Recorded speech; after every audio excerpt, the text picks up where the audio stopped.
يا أيها الذين آمنوا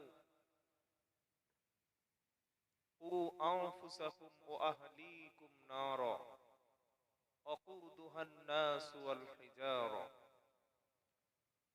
وقال تعالى إن الله وملائكته يصلون على النبي يا أيها الذين آمنوا صلوا عليه وسلموا تسليما اللهم صل على محمد وعلى آل محمد كما صليت على إبراهيم وعلى آل إبراهيم إنك حميد مجيد اللهم بارك على محمد وعلى آل محمد كما باركت على إبراهيم وعلى آل إبراهيم إنك حميد مجيد সকলে বলি আমিন। সমস্ত প্রশংসা গুণগান একমাত্র আল্লাহ তাবারক তাআলার জন্য, যিনি বড় ভালোবেসে এই রকম একটা নুরানি মজলিসে আসার এবং বসার তৌফিক দান করেছেন। তারই শেখানো ভাষায় সকলে বলি আলহামদুলিল্লাহ। প্রিয় নবীর উপরে দরুদ ও সালাম বর্ষিত হোক, সকলে বলি সাল্লাল্লাহু আলাইহি ওয়াসাল্লাম। এতক্ষণ ধরে আমরা বিশিষ্ট ওলামাই দ্বীনের কাছ থেকে, আইম্মায়ে মাসাজিদের কাছ থেকে কোরআন এবং সুন্নাহর বিভিন্ন কথাগুলো শুনছিলাম। হয়তো সবাইকে সময় দেওয়া যায়নি, তবে যে কথাগুলো আমরা শুনেছি এগুলো আমরা জীবনে আমল করব, বলুন ইনশাআল্লাহ। আলেম হিসাবে কোনো মানুষকে ছোট বড়, দেশি বিদেশি মানুষ যত মূল্যায়ন করুক না কেন, তার পরিচয় সম্পূর্ণ ইলমি যোগ্যতা এবং খুলুসিয়াত আর তাকওয়ার উপরে নির্ভর করে। সবচাইতে আল্লাহর কাছে সম্মানের সেই ব্যক্তি, ইন্না আকরামাকুম ইনদাল্লাহি আতকাকুম। একটা ব্যক্তি সারা রাত জলসা শুনলো অথচ ফজরের নামাজ কাজা করে দিল।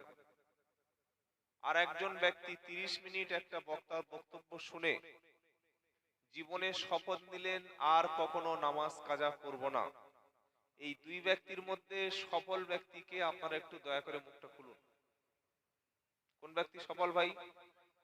যে জীবনে শপথ নিল আর কখনো নামাজ কাজা করব না। এখন ব্যাপক হারে জলসার সংখ্যা বেড়ে গেছে, বক্তাদেরও সংখ্যা প্রচুর বেড়েছে,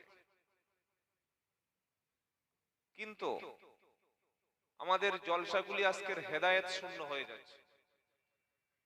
যে ব্যাপক সাউন্ড সিস্টেম আর এত প্রচার, আমি যখন আসছিলাম তখন তো ভাবলাম কয়েক হাজার লোক হয়তো জলসায় বসে থাকবে, কিন্তু সেই পরিস্থিতি আমাদের অবস্থা এরকম হয়ে গেছে। তো যাই হোক, অল্প কিছুক্ষণ কথা যতটুকু আল্লাহ বলাবেন বলবো। আল্লাহ তাআলা মানুষ সৃষ্টি করার পরে সৃষ্টির হেদায়েতের জন্য তিনি শ্রেষ্ঠ কিতাব কোরআন দিয়েছেন, বলুন সুবহানাল্লাহ।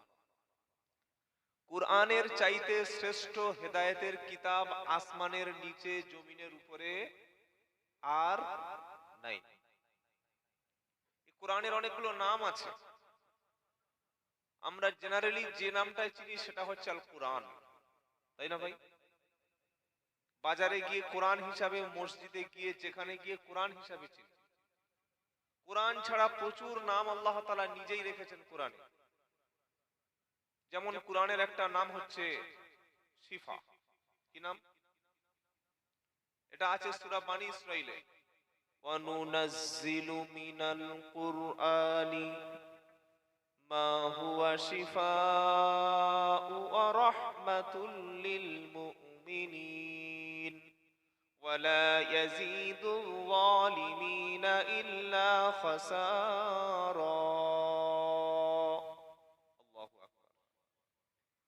15 পারায় 9 নম্বর পৃষ্ঠা, 9 নম্বর লাইনের 2 নম্বর আয়াত, 2 নম্বর লাইনের 82 নম্বর আয়াত, সূরার নাম বানী ইসরাঈল। এখানে আল্লাহ কোরআনকে শিফা বলছেন মুমিনের জন্য। মুমিন ব্যক্তি, বিশ্বাসী ঈমানওয়ালা ব্যক্তির জন্য কোরআনটা হচ্ছে একটা শিফা। বলুন সুবহানাল্লাহ। আবার এই কোরআনের নাম সূরা ফুরকানের মধ্যে, সেখানে কোরআনের নামকে আল্লাহ তাআলা ফুরকান বলেছেন। কোরআনের আরেকটা কি নাম বলেছেন বলেন? ফুরকান। তাবারাকাল্লাযী নাযালাল ফুরকানা আলা আবদিহি লিয়াকুনা লিল আলামিনা নাযীরা। 18 পারা 18 পৃষ্ঠা 13 নম্বর লাইনের 1 নম্বর আয়াত, সূরার নাম ফুরকান। আল্লাহ পাক বলছেন, বরকতময় তিনি, পবিত্রময় মহান আল্লাহ তিনি, যিনি তার বান্দার উপরে নাজিল করেছেন ফুরকান। সুবহানাল্লাহ। এখানে বান্দাকে হযরত মুহাম্মদ মুস্তাফা সাল্লাল্লাহু আলাইহি ওয়াসাল্লাম। কেন ফুরকান নাজিল করলেন?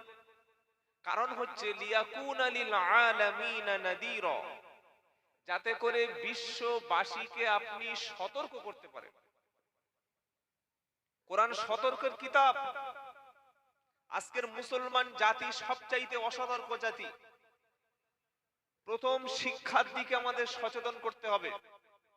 যত টাকা আমরা জলসায় খরচ করি, তার অর্ধেক টাকা যদি আমরা মসজিদে প্রত্যেকটা এলাকায় জলসা একটু কমিয়ে যোগ্য ইমাম রাখতাম ভাই, তাহলে সমাজে জলসা দিয়ে যতটুকু লাভ না হচ্ছে, একটা মসজিদে 10,000 15,000 টাকা দিয়ে যোগ্য আলেমে দিন যদি হাক্কানি আলেম রাখতাম, এর চাইতে বেশি কাজ হতো না হতো না? আপনার একটু মুখ খুলবেন। কিন্তু আপনি দেখুন, মূল্যায়ন করুন, জাস্টিফাই করুন, মসজিদগুলিতে সবচাইতে কম বেতনের ইমাম কমিটি নিয়োগ করে। বেশি পয়সার ইমাম আমরা মসজিদে রাখবো না, কিন্তু মসজিদের কাজটা সবচাইতে বেশি হবে। 25 লাখ, 30 লাখ, 40 লাখ টাকা। মাদ্রাসার শিক্ষকদের সেই একই অবস্থা, মসজিদের ইমামদের সেই একই অবস্থা। জাতি পয়সা যেখানে খরচ করার নয়, সেখানে খরচ করছে। তো আল্লাহ তাআলা বলছেন লিয়াকুনা লিল আলামিনা নাযীরা। এটা একটা সতর্ক বার্তা। সতর্ককারী হিসাবে নবী আপনাকে কোরআন বা ফুরকান দিয়েছি। ফুরকান শব্দের অর্থ হচ্ছে সত্য এবং মিথ্যার পার্থক্যকারী। সুবহানাল্লাহ পাঠ করুন। আমরা সকলে জানি উমরের নামের শেষে বলা হয় উমরে ফারুক রাদিয়াল্লাহু আনহু, বলা হয় না? হয় না? কিন্তু উমরের নাম তো ফারুক ছিল না। ফারুক করতে গেল, জানার দরকার আছে।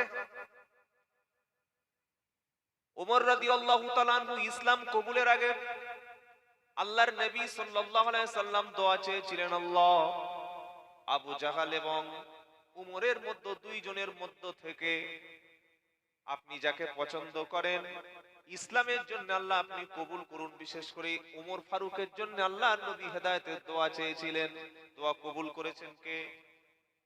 যে ওমর রাদিয়াল্লাহু তাআলা আনহু ইসলাম কবুলের পূর্বে সবচাইতে বড় শত্রু ছিল ইসলামের।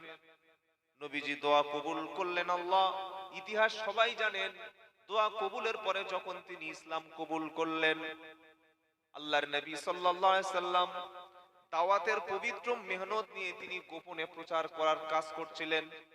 ওমর ফারুক নবীকে জিজ্ঞাসা করলেন, আল্লাহর নবী, আল্লাহ সত্য, অবশ্যই কোরআনও সত্য, আপনিও চির সত্য নবী, সত্য লুকিয়ে থাকবে আর মিথ্যা সেই সত্যর উপরে কেন থাকবে? প্রশ্ন বুঝতে পারছেন?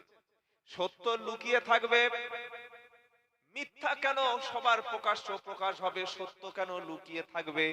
সত্য যখন এসেছে এটা প্রকাশ্য প্রচার হবে, আর সত্য কখনো গোপন থাকবে না।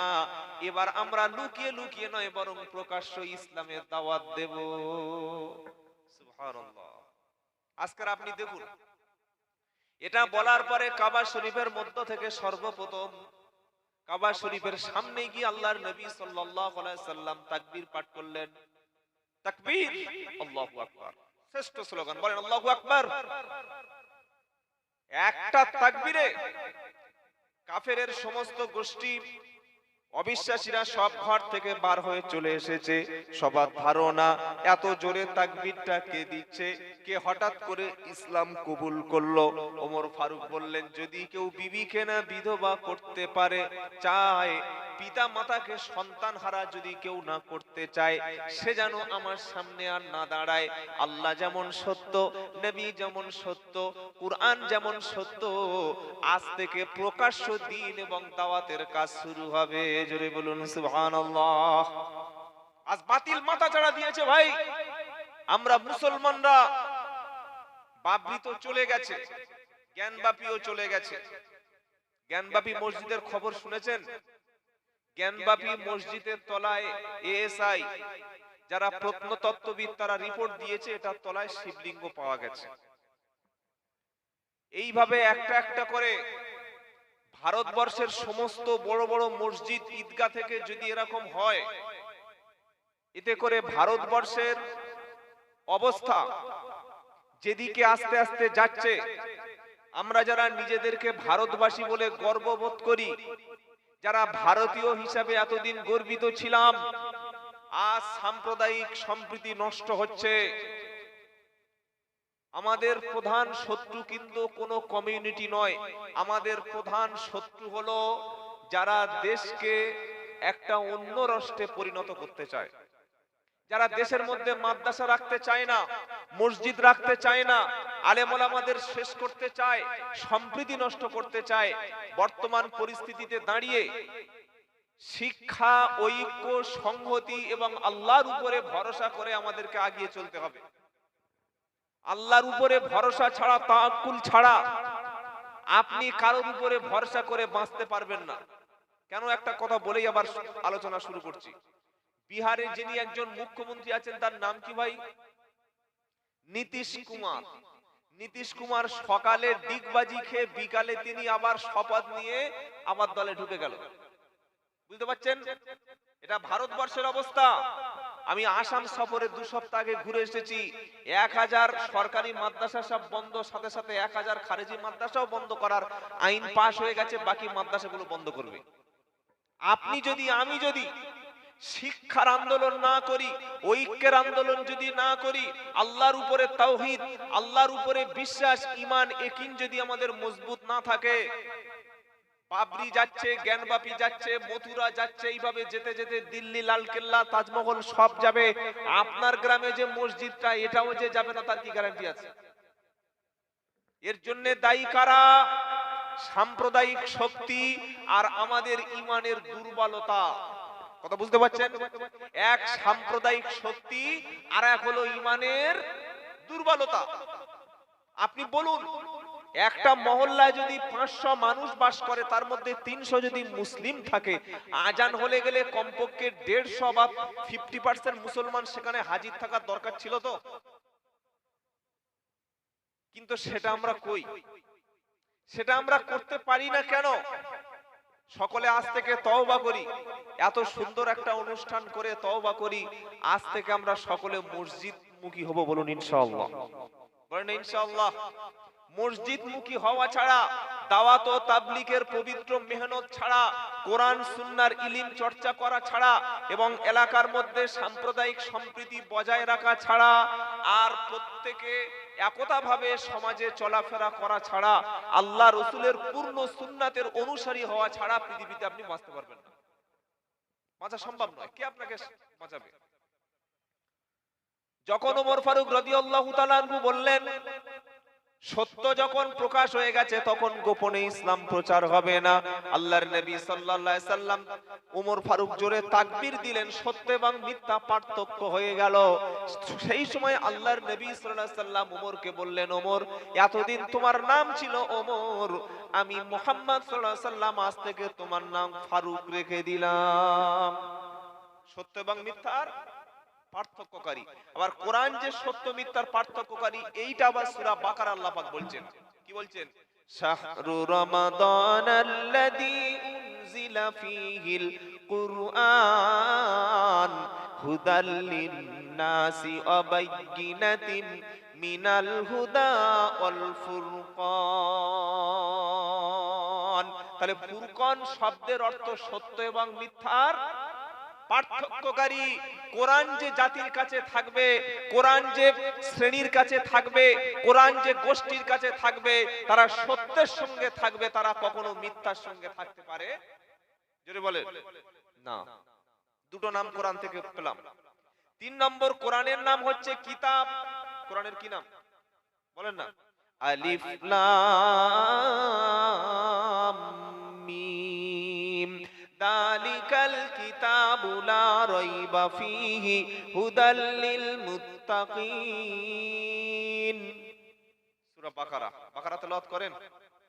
তেলাওয়াত করেন না? সূরা বাকারা তেলাওয়াতকারীর বাড়িতে আল্লাহর নবী সাল্লাল্লাহু আলাইহি ওয়াসাল্লাম বলছেন শয়তান কখনো প্রবেশ করে না। সুবহানাল্লাহ পাঠ করেন। আজ আমাদের মুসলমানদের ঘরগুলি শয়তানের আখড়া। মুসলমানদের ঘরগুলিতে গান বাজনা। অনেক মুসলমান এমন আছে যাদের ঘরে সন্ধ্যাবেলাও কোরআন তেলাওয়াত হয়।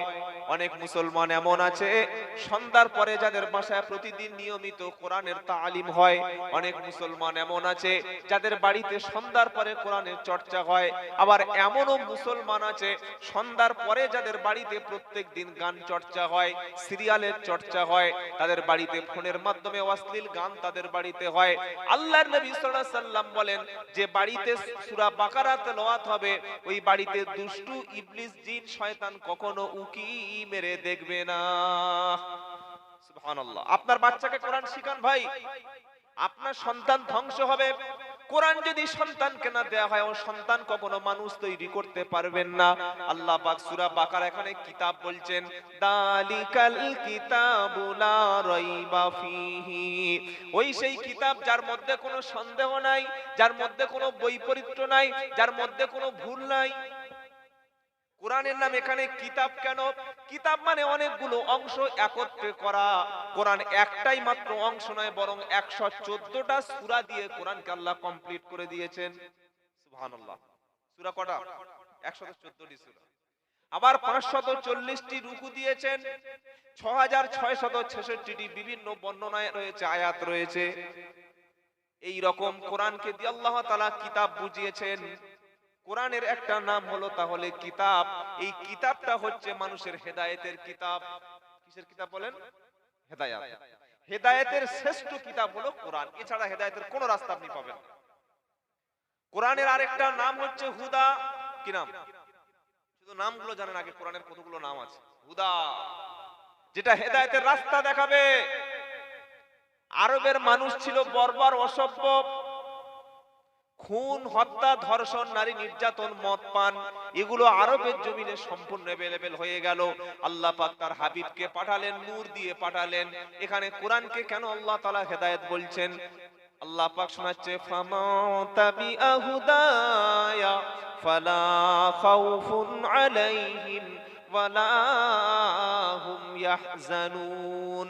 প্রথম পারা সূরা বাকারার 38 নম্বর আয়াত আল্লাহ পাক শোনাচ্ছেন যে ব্যক্তিরা কোরআনের এই হেদায়েতকে অনুসরণ করবে, কোরআনকে ফলো করবে, দুনিয়ায় তাকে কখনো আল্লাহ তাআলা রুজির অভাব রাখবে না, ভয় এবং ভীতির পরিবেশ থাকবে না। কোরআনকে অনুসরণ যারা করে চলবে, দুনিয়াতে তাদের ভয় থাকবে না, আখিরাতে চিন্তিত কোরআনওয়ালা ব্যক্তি কখনো হবে না। আরবের মানুষগুলো ছিল বর্বর, অসভ্য, জেনাকার, মদখোর, ধর্ষক, খুনি, মাতাল, অশিক্ষিত, ইললিটারেট। সেই মানুষগুলি কি এমন তারা পেল? তাদের কাছে কি এমন জাদু করা হলো? তাদের কাছে কোন কিতাবটা তুলে দেওয়া হলো যে তারা আরবের জমিনে নেতৃত্ব দিতে শুরু করলো? কি পেয়েছিল তারা? কোরআন পেয়েছিলেন। বলুন সুবহানাল্লাহ। ফামান তাবিয়া হুদায়া, অনুসরণ যারা করবে কোরআনের হুদা, এখানে হিদায়াতের কিতাবের নাম হচ্ছে কোরআন। কোরআনকে যারা অনুসরণ করে চলবে, আল্লাহ পাক তাদের শুনিয়ে দিচ্ছে দুনিয়ায় তাদের কোনো ভয় থাকবে না। যে আরবের মানুষগুলো এত চুরি করত, কেউ রাত্রিবেলা সম্পদ নিয়ে গেলে তারা রাস্তায় বার হতে পারত না। কোরআন যখন তাদের কাছে এসে হেদায়েতের সত্য কিতাবটা দিয়ে গেল, মানুষের বাড়িতে বাড়িতে যখন খাবার পৌঁছে গেল, যাকাতের সম্পদটা যখন সমানভাবে গরিবের পৌঁছে দেয়া হলো, এরপরে চুরির শাস্তি হিসাবে যখন হাত কাটার কথা কোরআন শুনিয়ে দিল, চুরি বন্ধ হলো, সমস্ত মাল সম্পদগুলি তখন গরিবের বাড়িতে ধনী ব্যক্তিরা যাকাত তখন পৌঁছে দিল। সুবহানাল্লাহ। একটা পিসফুল, একটা শান্তির শহর হিসাবে আল্লাহ তাআলা মক্কাকে মদিনাকে আল্লাহ তাআলা শান্তির শহর বানিয়ে দিলেন, মক্কাকে শান্তির শহর বানিয়ে দিলেন। মদিনা রাষ্ট্র প্রতিষ্ঠা হলো একটা পিসফুল সিটি, পিসফুল কান্ট্রি হিসাবে আল্লাহ তাআলা বিশ্বের জমিনে নবী প্রথম একটা শান্তি শহর, একটা শান্তি নগর প্রতিষ্ঠা করলেন। সুবহানাল্লাহ বলতে ইচ্ছা করে না? কিসের দ্বারা সম্ভব হয়েছে ভাই? কোরআনের দ্বারা, কিতাবের দ্বারা। এই কিতাব যদি আমরা না পড়তে পারি, এই কিতাব যদি আমরা না বুঝতে পারি, এই কিতাবকে আমাদের প্রজন্মের হাতে যদি না দিয়ে যাই, শান্তি চিৎকার করে করে শান্তি শান্তি জিকির করলে শান্তি আসবে না। কিরকম শান্তি? শুধু একটা কথা আপনাকে বলি। হযরত ইব্রাহিম আলাইহিস সালাম, তাহলে কোরআনের নাম 4-5টা জেনে নিলাম তো। ইব্রাহিম আলাইহিস সালাতু ওয়াস সালাম তিনি হলেন জাতির পিতা। কিসের পিতা বলেন? মিল্লাতা আবিকুম ইব্রাহিম হুয়া সাম্মাকুমুল মুসলিমিন। জাতির পিতার নাম হলো হযরত ইব্রাহিম আলাইহিস সালাম। ইব্রাহিম আলাইহিস সালাম তিনি যখন জন্মগ্রহণ করেন, সেই যুগে রাজা বাদশা যিনি জালিম শাসক, কি নাম ছিল?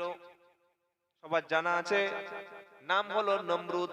নমরুদের আমলে, নমরুদের যিনি গণৎকার আছেন, নমরুদের যিনি জ্যোতিষী, তিনি বলে দিয়েছেন, নমরুদ আপনার রাজত্বে খুব তাড়াতাড়ি এমন একজন সন্তান জন্মগ্রহণ করবে যে আপনার জীবন ব্যবস্থা, আপনার দেওয়া বিধান, আপনার রাষ্ট্র ব্যবস্থা, আপনার আইন ব্যবস্থা ভেঙে চুরমার করে দিয়ে আল্লাহর আইন ব্যবস্থা প্রতিষ্ঠা করবে। শুনতে পাচ্ছেন? এই যে ইসরায়েলি অত্যাচার চলছে, ফিলিস্তিনি অত্যাচার চলছে, বিশ্বের জমিনে যেখানে যেখানে অত্যাচার চলছে, মনে রাখবেন জালিমদের সময় হাতে আর বেশি কিন্তু বাকি নাই।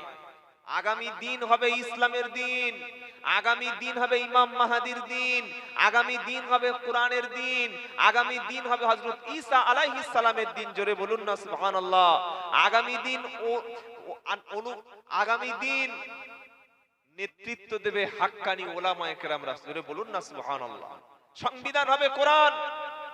যারা জালিম, যারা জুলুম করছে, এই জালিমদের জুলুমটা কিয়ামতের দিন জুলুমাত, অন্ধকার হিসাবে সেদিন তাদের খেয়ে ফেলবে।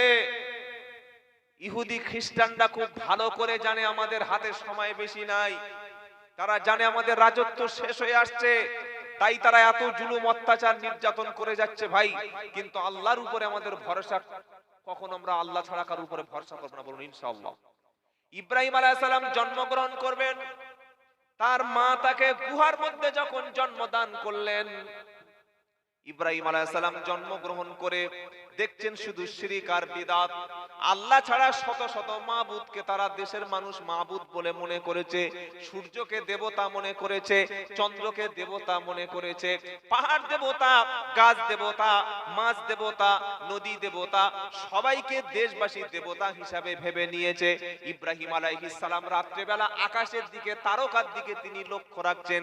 দেশের মানুষেরা বলছে তারকা হচ্ছে একটা দেবতা। তারকা কি? দেবতা। ইব্রাহিম আলাইহিস সালাম প্রকৃত রব খুঁজছেন। তিনি বাচ্চা মানুষ, আস্তে আস্তে নবুয়তের দিকে যখন চলে যাচ্ছে, তিনি প্রকৃত রবকে, তার সৃষ্টিকর্তাকে, তার পালনকর্তাকে রব চিনছেন। প্রত্যেকটা নবীকে আল্লাহ নির্দিষ্ট একটা বয়সে নবুয়ত দান করেছেন। ইব্রাহিম আলাইহিস সালাম আকাশের দিকে তাকিয়ে দেখছেন আকাশে তারকা মিটিমিটি করে জ্বলছে। ওয়া ইদ ক্বালা ইব্রাহিমু লি আবিহি আযারা আতাত্তাখিদু আসনামান আলিহা ইন্নী আরাকা ওয়া কওমাকা ফি দালালিম মুবিন। ইব্রাহিম আলাইহিস সালাম যে নগরে, যে দেশে, যে শহরে, যে জনপদেই জন্মগ্রহণ করছেন, সেটা ছিলেন একটা মুশরিক এলাকা। কি এলাকা বলেন? মুশরিক। শুধু মূর্তি আর মূর্তি, শুধু পূজা আর পূজা। আল্লাহ ছাড়া গায়রুল্লাহর প্রতি মানুষের ধারণা, আল্লাহ ছাড়া গায়রুল্লাহকে সিজদা দেওয়া, আল্লাহ ছাড়া গায়রুল্লাহর উপাসনা করা। তো ইব্রাহিম আলাইহিস সালাম জন্মের লগ্নের পরেই তিনি দেখছেন যে তার বাপ, তিনি ওই একই লোক। বাপ নিজে হাতে উপাস্য তৈরি করছে, করে তাদের কাছে তিনি মাথা নিচু করছে। ইব্রাহিম আলাইহিস সালামের আব্বার নাম ছিল হচ্ছে তারেখ, কিন্তু কোরআনের নাম এসেছে আজর। কি নাম? আজর, যেহেতু মূর্তি পূজা করতেন, মূর্তি তৈরি করতেন, তার নাম হচ্ছে আজর। তো তিনি তার পিতাকে বলছেন, ওয়া ইদ ক্বালা ইব্রাহিমু লিআবিহি আযারা আতাত্তাখিযু আসনামান আলিহা। তিনি তার পিতাকে বলছেন, হে আমার পিতা, আমি দেখতে পাচ্ছি আপনি তো এই সমস্ত মাবুদকে ইবাদত করছেন, দাসত্ব করছেন, পূজা করছেন, মাথা নিচু করছেন, সিজদা করছেন, আল্লাহ ছাড়া গায়রুল্লাহর কাছে সহযোগিতা করছেন। ইন্নী আরাকা ওয়া কওমাকা, আপনি এবং আপনার পুরো জাতি, পুরো কওম, পুরো সবাই ফি দালালিম মুবিন, প্রকাশ্য বিভ্রান্তের মধ্যে আছেন। কে বলছেন বলেন না? ইব্রাহিম আলাইহিস সালাম। কাকে বলছেন? পিতাকে। সুতরাং ছেলের কাছে যদি ইলম থাকে, ছেলে যদি জ্ঞানী হয়, ছেলের কাছে যদি পর্যাপ্ত পরিমাণে জ্ঞান থাকে, শিক্ষা থাকে, তিনি তার বাপের ভুলটাকেও ভদ্রতার সঙ্গে কোরআন সুন্নাহ দিয়ে বাপের ভুলটা ধরিয়ে দিতে হবে। অনেক মানুষ দেখবেন যখন ওলামারা পড়াশোনা করে আসে, শবে বরাতের হালুয়া রুটি নিয়ে কথা বলে, মাজারে শিরকের বিরুদ্ধে কথা বলে, বিদআতের বিরুদ্ধে কথা বলে, মাজারে চাদর দেওয়ার বিরুদ্ধে কথা বলে, আল্লাহ ছাড়া কারোর নামে কসম করার বিরুদ্ধে যখন কথা বলে, আল্লাহ ছাড়া কাউকে সিজদা করা যাবে না যখন বলে, তখন পাড়ার মেয়েরা কি বলে জানেন? এ মৌলবি কি জানে, কদিন কদিন পড়াশোনা করে এসে সব শিখে গেছে। এই কথাটা আমাদের মায়েদের মধ্যে থেকে আছে না নাই? বলেন। অনেক মুরব্বী এখনো বলতে থাকে যে বাপ দাদা যা করে এসেছে তাই করব, 14 গোষ্ঠী যা করে এসেছে তাই করব। এই নতুন ফজকে আলেম কোত্থেকে পড়াশোনা করে এসেছে, এদের কথা নেওয়া যাবে না। এই রকম কথা বলা মানে সুস্পষ্ট বিভ্রান্ত। কিন্তু ইব্রাহিম আলাইহিস সালাম তার পিতার ভুলটাকে চোখে আঙ্গুল দিয়ে ধরিয়ে দিচ্ছে। তিনি বলছেন, ইন্নী আরাকা, নিশ্চয়ই আমি দেখতে পাচ্ছি আপনি। তিনি কি দিয়ে দেখতে পাচ্ছেন? আল্লাহর দেওয়া নূর, আল্লাহর দেওয়া যে ওহী, আল্লাহর দেওয়া আদেশ, আল্লাহর দেওয়া কিতাব, আল্লাহর দেওয়া ইলম, আল্লাহ তার নবী ইব্রাহিম আলাইহিস সালামের উপরে যে জ্ঞান দিয়েছিলেন, সেই জ্ঞানের চোখ দিয়ে তিনি বুঝতে পাচ্ছেন যে জাতি বিভ্রান্তের মধ্যে আছে। আজকের জলসা দিয়ে, মাদ্রাসা থেকে, মসজিদ থেকে ওলামারা কেন সুদের বিরুদ্ধে চিৎকার করছে? ওলামারা কেন ভণ্ড মাজার ব্যবসায়ীদের বিরুদ্ধে কথা বলছে? ওলামারা কেন বিদআতের বিরুদ্ধে, হারামের বিরুদ্ধে, মদের বিরুদ্ধে কথা বলছে? ভাই, এতে কি স্বার্থ আছে বলুন? আমাদের কি স্বার্থ আছে? কেন বলছি আমরা? যাতে মানুষদেরকে জাহান্নামের আগুন থেকে ফেরানো যায়। আল্লাহ পাক তাই কোরআনে বলেছেন, সে আয়াত খুতবায় তেলাওয়াত করেছি, ইয়া আইয়ুহাল্লাযীনা আমানু কু আনফুসাকুম ওয়া আহলিকুম নারা। 28 পারা 19 পৃষ্ঠা একদম 14 নম্বর লাইনে 6 নম্বর আয়াত সূরার নাম তাহরিম। হে বিশ্বাসী ঈমানওয়ালা, তুমি নিজে জাহান্নামের আগুন থেকে বাঁচো, তোমার পরিবারটাকে জাহান্নামের আগুন থেকে বাঁচাও। আল্লাহর নবী সাল্লাল্লাহু আলাইহি সাল্লাম বললেন, তোমরা প্রত্যেকে অভিভাবক, কিয়ামতের দিন অবশ্যই তোমাদেরকে আল্লাহর সামনে জবাবদিহি করতে হবে। যিনি মসজিদের ইমাম, ইমামতির জায়গাটা বড় কঠিন জায়গা। ইমামতির জায়গা দাঁড়িয়ে পুরো মহল্লাবাসী সম্পর্কে ইমামকে আল্লাহর সামনে জবাবদিহি করতে হবে। যিনি পিতা, পিতাকে তার সন্তান স্ত্রী সম্পর্কে আল্লাহর সামনে অবশ্যই জবাবদিহি করতে হবে। যিনি স্বামী হবেন, স্বামীকে তার স্ত্রী সম্পর্কে, তার পরিবার সম্পর্কে আল্লাহর কাছে জবাবদিহি করতে হবে। ইব্রাহিম আলাইহিস সালাম যখন তার বাপের ভুলটা যখন ভাঙিয়ে দিল, তখন ইব্রাহিম আলাইহিস সালামের বাপ তখন ওই সমস্ত মুশরিকদের পক্ষে হয়ে ইব্রাহিম আলাইহিস সালামকে সমাজ থেকে চ্যুত করে দিলেন। চিন্তা করতে পারছেন হকের উপরে প্রতিষ্ঠা থাকা কতটা কঠিন? বুঝতে পারছেন না? পারছেন না? তার বাপ সমাজচ্যুত করে দিল। তাফসিরে ইবনে কাসির খুলুন, তাফসিরে মারিফুল কোরআন, তাফসিরে জালালাইন খুলে দেখুন, তাফসিরে তাবারি খুলে দেখুন, পরিষ্কার লেখা আছে ইব্রাহিম আলাইহিস সালামের বাপ ছেলের পক্ষে না নিয়ে, হকের পক্ষে না নিয়ে, বাতিলদের পক্ষে গিয়ে ছেলেকে মারার মতো ষড়যন্ত্র করলো, হত্যা করার, এবং পরিষ্কার তাকে সমাজ থেকে চ্যুত করে দিল। ছেলেকে বলল ত্যায্য পুত্র। কি করে দিল? ত্যায্য পুত্র করে দিল, বার করে দিল ছেলের স্থান থেকে। কিন্তু ইব্রাহিম আলাইহিস সালামের হকের উপরে আছেন, বলুন না সুবহানাল্লাহ। আমরা কিসের উপরে থাকবো? ইনশাআল্লাহ বলেন। ওলামাদের সাথে থাকবো, হাক্কানীদের সাথে থাকবো, বলুন ইনশাআল্লাহ। কোরআনের সাথে থাকবো ইনশাআল্লাহ। ইব্রাহিম আলাইহিস সালাম রাতের বেলা দেখছেন, ফালাম্মা জান্না আলাইহিল লাইলু রাআ কাওকাবা ক্বালা হাদা রাব্বি। রব খুঁজছেন যে কে আমার রব হতে পারে। রাতের বেলা যখন তারকার দিকে দেখলেন, তারকা মিট মিট মিট মিট মিট মিট করে জ্বলছে, ইব্রাহিম আলাইহিস সালাম বললেন, ইনি মনে হচ্ছে আমার রব। রাতের বেলা ফালাম্মা আফালাত ক্বালা লা উহিব্বুল আফিলিন। যখন তারকা অস্তমিত হয়ে গেল, তারকা কি সারাদিন সারা রাত থাকে নাকি ভাই? ভোর যখন হয়ে গেল, তারকাগুলি যখন আসমান থেকে যখন অস্তমিত হয়ে গেল, ইব্রাহিম আলাইহিস সালাম বললেন, যে অস্তমিত হয়ে যায়, যে মুছে যায়, যে সরে যায়, রিমুভ হয়ে যায়, সে কখনো রব হতে পারে না। আবার পরের দিন আকাশের দিকে তিনি লক্ষ্য রাখলেন, যে আকাশে দেখলেন চন্দ্র উদয় হয়েছে। কি উদয় হয়েছে? চন্দ্র। ফালাম্মা রাআল কমারা বাজিগান ক্বালা হাদা রাব্বি। আকাশে চন্দ্র দেখে ইব্রাহিম আলাইহিস সালাম বললেন, এই হচ্ছে আমার রব।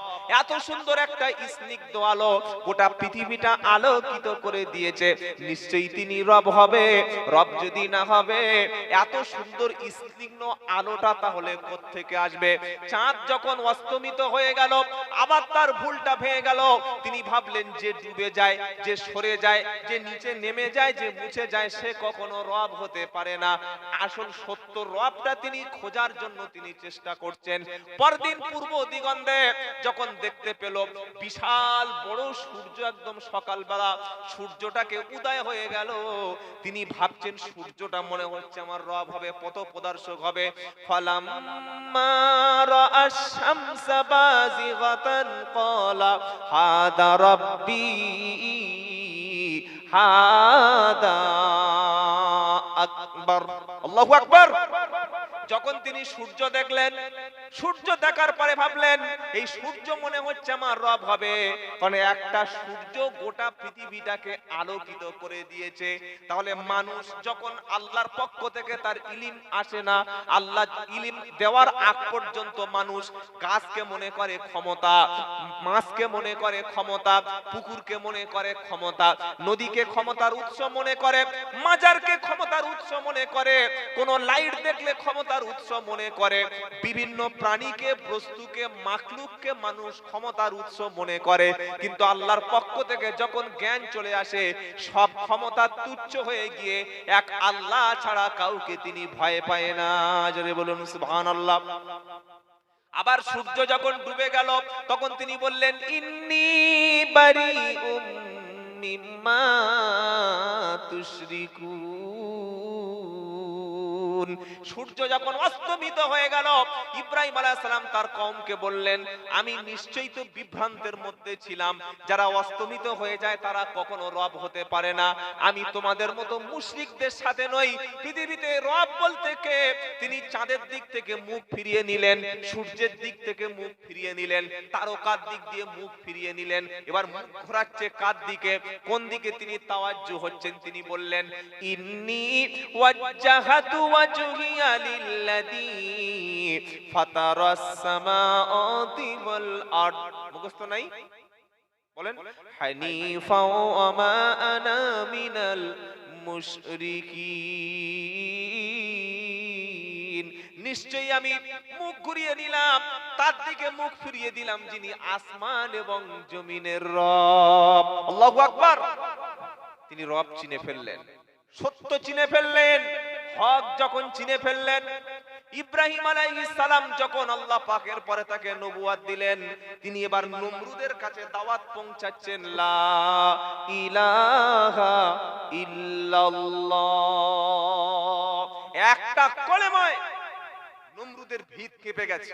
কেন বলুন তো?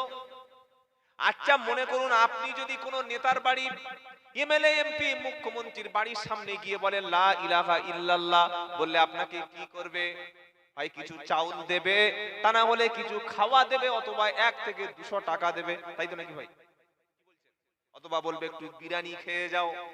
কিন্তু ইব্রাহিম আলাইহিস সালাম সমস্ত শিরকের বিরুদ্ধে, মুশরিকদের বিরুদ্ধে যখন তিনি লা ইলাহা ইল্লাল্লাহ কলেমাটা যখন তিনি প্রচার করেছেন, নমরুদও বুঝতে পেরেছে, নমরুদের আইন মন্ত্রী বুঝতে পেরেছে যে ইব্রাহিম আলাইহিস সালাম কিন্তু ভিক্ষা নিতে আসেনি। এবার তিনি আসমান জমিনের সব যত মাখলুক আছে সবার আইনকে উল্টে দিয়ে এক আল্লাহর আইন তিনি জমিনে প্রতিষ্ঠা করবেন। জোরে বলুন না সুবহানাল্লাহ, নারায়ে তাকবীর। লা ইলাহা ইল্লাল্লাহ মানে ভিক্ষা করে খাওয়া নয় ভাই। বড় দুর্ভাগ্য, আমরা অনেক মুসলমান 40 দিন পরে মরে গেলে এই কলেমা বলে মানুষের কাছ থেকে এখনো খেয়ে আসি। তবে আপনাদের এলাকায় নাই, আমাদের 24 পরগনায় আছে। এখানে দাওয়াতের কাজ হয় না, তারপরেও খাওয়া এখনো কলেমা পড়ে। আস্তাগফিরুল্লাহ। কলেমা মরা লোকের জন্য নয়, কোরআনও মরা লোকের জন্য নয়। ইব্রাহিম আলাইহিস সালাম যখন কলেমার দাওয়াত দিল, তখন নমরুদ কি বলল? ক্বালু হাররিকুহু আনসুরু আলিহাতাকুম ইন কুনতুম ফাইলিন। তো যখন ইব্রাহিম আলাইহিস সালাম দাওয়াত দিল নমরুদের কাছে, কলেমার বাণী যখন পৌঁছে দিলেন, দাওয়াতে যাওয়ার আগে আল্লাহ তাআলা ইব্রাহিম আলাইহিস সালামকে কিছু মুজিজা দিচ্ছেন। সুবহানাল্লাহ বলেন। প্রত্যেকটা নবীকে আল্লাহ মুজিজা দিয়েছিলেন, সব নবীর মুজিজা ছিল, মুজিজা ছাড়া কোনো নবী ছিলেন না। তো ইব্রাহিম আলাইহিস সালাম কি মুজিজা ছিল? ইব্রাহিম আলাইহিস সালাম একদিন আল্লাহকে প্রশ্ন করছে, কি জানেন? এটা আবার সূরা ওই বাকারার মধ্যে আল্লাহ তাআলা ইব্রাহিম আলাইহিস সালাম বলছেন, ওয়া ইদ ক্বালা ইব্রাহিমু রাব্বি আরিনি কাইফা তুহিল মাউতা। ইব্রাহিম আলাইহিস সালাম আল্লাহকে বলছে, আল্লাহ ওয়া ইদ ক্বালা ইব্রাহিমু রাব্বি আরনি কাইফা তুহিল মাউতা, আয় আল্লাহ আপনি জীবিতকে কিভাবে মৃত করেন? কি প্রশ্ন করছে ইব্রাহিম আলাইহিস সালাম? আল্লাহ বলছে, ক্বালা বালা তুমিন, তুমি কি বিশ্বাস করো না? তোমার কি বিশ্বাস নাই? ক্বালা ওয়া ইদ ক্বালা ইব্রাহিমু রাব্বি আরনি কাইফা তুহিল মাউতা ক্বালা আলাম তুমিন, তুমি বিশ্বাস করো না? আচ্ছা, একজন নবী কি কখনো বলতে পারে যে আল্লাহ আপনি কিভাবে জীবিত মৃত করেন বা মরাকে জ্যান্ত করেন, জীবিত করেন? এটা কোন নবী বলতে পারে? তিনি জানেন অবশ্যই আল্লাহ সব পারেন। কেন তিনি এটা আল্লাহকে প্রশ্ন করছেন? আল্লাহ তাআলা তাকে বলছে, ইব্রাহিম শোনো, তুমি যখন ওই নমরুদের কাছে যাবে, তার কাছে তোমাকে কিছু মুজিজা দেখাতে হবে। হবে কি না হবে না? দেখাতে হবে। তোমার কিছু এমন পাওয়ার আমি দেব, যার ফলে এই কলেমাটা তার কাছে ফলপ্রসূ হবে। তো ইব্রাহিম আলাইহিস সালাম বলছেন, আল্লাহ আমি তো, আপনি বললেন আমি জীবিতকে মৃত করি, মৃতকে জীবিত করি, তো আপনি কিভাবে মৃত্যুকে জীবন দেন? আল্লাহ বলে, তুমি কি দেখতে চাও? সত্যি কি তুমি দেখবে? ইব্রাহিম আলাইহিস সালাম বলছে, আল্লাহ যদি দেখতাম লিয়াতমাইন্না কলবি, তাহলে আমার ইতমিনানটা, বিশ্বাসটা আপনার উপরে আরো বেড়ে যেত। সুবহানাল্লাহ। যদি একটু দেখাতেন। আল্লাহ কি বললেন এবার? ক্বালা ফাকুতু আরবাতাম মিনাত তায়রি ফাসুরহুন্না ইলাইক তুম্মা জআল আলা কুল্লি জাবালিন মিনহুন্না জুজআন সুম্মা দুউহুন্না ইয়াতিনাকা সা'য়া ওয়া আলাম আন্নাল্লাহা আজিজুন হাকীম। আল্লাহ বলছেন, ইব্রাহিম আমার খলিল, বললে কি? বলে তুমি এবার 4টে পাখি ধরো। কটা? 4টি পাখি ধরুন। এমনি এটা তাফসিরে 4টে পাখির কথা বলা হয়েছে, কোরআনেও বলা হয়েছে। তো 4টি পাখি ধরুন, শালিক পাখি সাপোজ দিচ্ছি, ভাববেন না যেটা কোরআনে শালিক পাখি লেখা আছে। টিয়া, ময়না আর কবুতর, 4টি পাখি ধরো। 4টি পাখিকে জবাই করো, খণ্ড বিখণ্ড করো, ভালো করে পাখিকে একদম কুটি টুকরো টুকরো টুকরো টুকরো করে পাখিকে বিনাশ করে দাও। এইবার পাখিটাকে নিয়ে তুমি জাবালের উপর, পাহাড়ের উপর পাখির মাংসগুলো আলাদা আলাদা জায়গায় রেখে দাও। আর পাখির মাথা 4টি তুমি তোমার হাতের মধ্যে রাখো। কে বলছেন? আল্লাহ সুবহানাহু ওয়া তাআলা। এরপরে তুমি ডাক দাও, 4টে পাহাড়ের মাথার উপরে পাখির যে মাংসগুলো যেখানে আছে, অংশগুলো যেখানে আছে, তোমার হাতে পাখির মাথা রেখে ডাকো পাখিগুলো। দেখো, যখন তুমি ডাক দেবে, আমি আল্লাহ তাআলা ওই পাখির মাংসকে, যে পাখির মাথা বা মাথার অংশ যেখানে আছে, ওই মাংসগুলোকে পুনরায় পাখি করে ওই মাথার সঙ্গে জুড়ে দিয়ে পূর্ণাঙ্গ পাখি হিসাবে আমি আল্লাহ তৈরি করে দেব। এটা দেখিয়ে দিলাম কাকে? ইব্রাহিম আলাইহিস সালামকে দেখিয়ে দিলেন। তো নমরুদ যখন দেখলো ইব্রাহিম আলাইহিস সালাম বা নবী ইব্রাহিম আমার রাজত্ব শেষ করে দেবে, তাকে আগুনে পোড়ানোর ষড়যন্ত্র করেছিল না করেনি? করেছিলেন। ষড়যন্ত্র করে তিনি কি সফল হয়েছিলেন? বলেন, হননি। আজকের বিশ্বের জমিনে কাফির বলেন, মুশরিক বলেন, যত রকম বাতিল শক্তি আছে, ঈমানদারদেরকে আজকের পরীক্ষা নিচ্ছে। কি কি পরীক্ষা? ফিলিস্তিন ছোট্ট একটা রাষ্ট্র, সেখানে পরমাণু অস্ত্র নাই, সেখানে কোনো সেনাবাহিনী নাই, তাদের কোনো অস্ত্র নাই।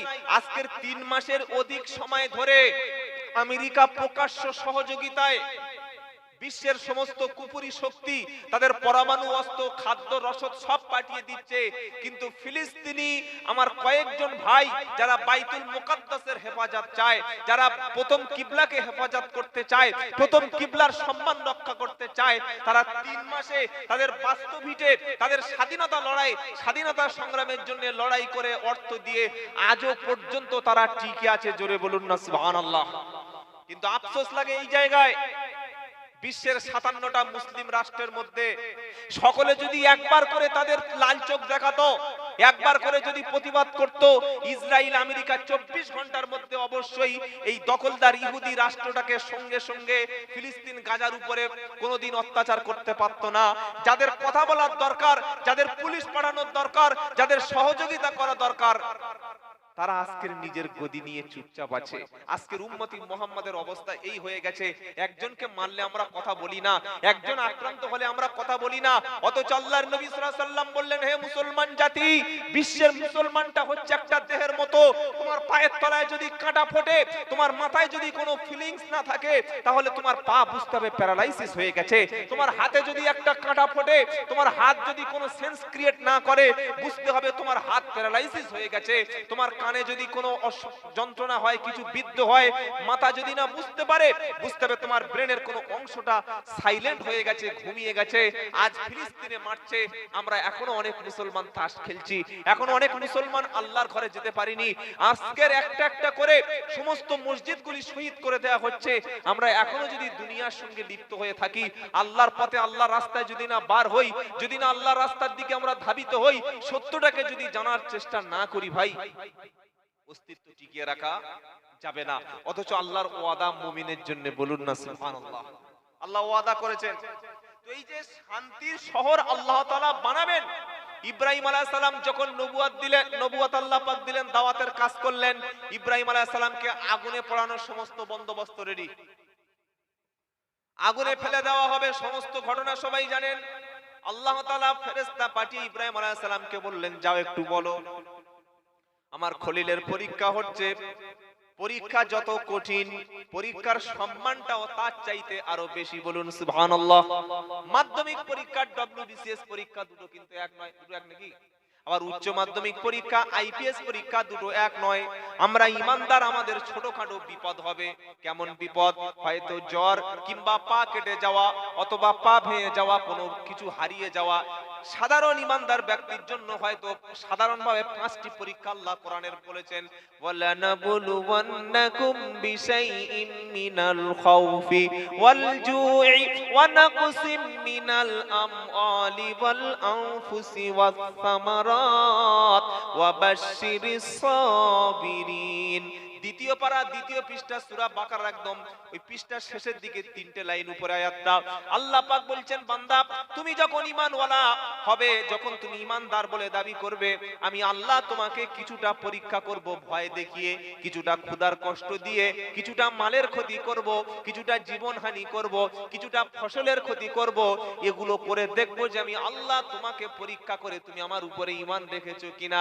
ঈমানদারকে পরীক্ষা না করে তাকে জান্নাতে দেওয়া। আহাসিবান নাসু আই ইতরাকু আই ইয়াকুলু আমান্না ওয়া হুম লা ইফতানুন। আল্লাহু আকবার। আল্লাহ পাক বলছে, বান্দা কি মনে করেছে, বান্দা তুমি কি মনে করেছো পরীক্ষা ছাড়াই তোমাকে তুমি ঈমানদার বলবে আর এমনি এমনি ছেড়ে দেব, কোনো পরীক্ষা হবে না? ইব্রাহিম আলাইহিস সালামের জন্য আগুন রেডি হয়ে গেল, হাত দুটো ভাবে বাঁধা আছে, উপরে ঘোরানো হচ্ছে। ফেরেশতা এসে বলল, ইব্রাহিম একবার তুমি বলো আমি তোমাকে এই আগুনের হাত থেকে অবশ্যই বাঁচিয়ে নেব। ইব্রাহিম আলাইহিস সালাম কি বললেন যে বাঁচিয়ে নাও? না, আল্লাহর প্রকৃত ঈমানদার ব্যক্তি ইব্রাহিম আলাইহিস সালাম তিনি তো খলিল, তিনি বললেন ফেরেশতা চলে যাও, আমি আল্লাহর ইবাদত করি, আল্লাহ আমাকে পরীক্ষা নিচ্ছেন, পরীক্ষার সময় ডিস্টার্ব করো না। আল্লাহ পাক যদি আগুনে পুড়িয়ে যদি তিনি আমার উপরে রাজি হয়, একবার দুই নয় 1000 বার আমি ইব্রাহিম আলাইহিস সালাম আগুনে পরীক্ষা দিতে রাজি আছি। জোরে বলুন না সুবহানাল্লাহ। আমাদের সাধারণ ঈমানদারদের 5টা পরীক্ষা হবে: ক্ষুধার কষ্ট, ভয়, 3 নম্বর মালের ক্ষতি, সন্তান সম্পত্তির ক্ষতি, ফসলের ক্ষতি। এই ক্ষতির যখন সম্মুখীন হব, যদি আমরা সবর করি, যদি ধৈর্য ধরি, এর ওসিলায় আল্লাহ তাআলা আমাদের গুনাহগুলি maaf করে দেবেন। বলুন না সুবহানাল্লাহ। কখনো কোনো বিপদে পড়ে কোনো মাজারের দিকে ধাবিত হব না, কখনো কোনো বিপদে পড়ে কবরওয়ালার কাছে গিয়ে সেজদা করব না, কোনো বিপদে পড়ে কোনো ব্যক্তিকে দোষারোপ করব না। যদি এই জায়গায় না যেতাম মনে হয় বিপদটা হতো না, যদি এই খাবারটা না খেতাম মনে হয় আমার এই সমস্যাটা হতো না, যদি এই কাজটা না করতাম মনে হয় এইটা হতো না। এই কথা আমরা বলবো না। খাইরিহি ওয়া শাররিহি মিনাল্লাহি তাআলা। ইব্রাহিম আলাইহিস সালামকে আগুনে ফেলে দেওয়া হবে, তিনি জানতেন না যে আগুন তার জন্য ফুলের বিছানা হয়ে যাবে। আল্লাহ তাআলা ইব্রাহিম আলাইহিস সালামের জন্য এবার আগুনের প্রতি ডাইরেক্ট তিনি নোটিশ দিয়ে দিচ্ছেন যে ইব্রাহিম আলাইহিস সালাম পাস। সুবহানাল্লাহ, পাশ হয়ে গেলেন। আগুনকে কি বললেন? ইয়া নারু কুনি বারদাও ওয়া সালামান আলা ইব্রাহিম।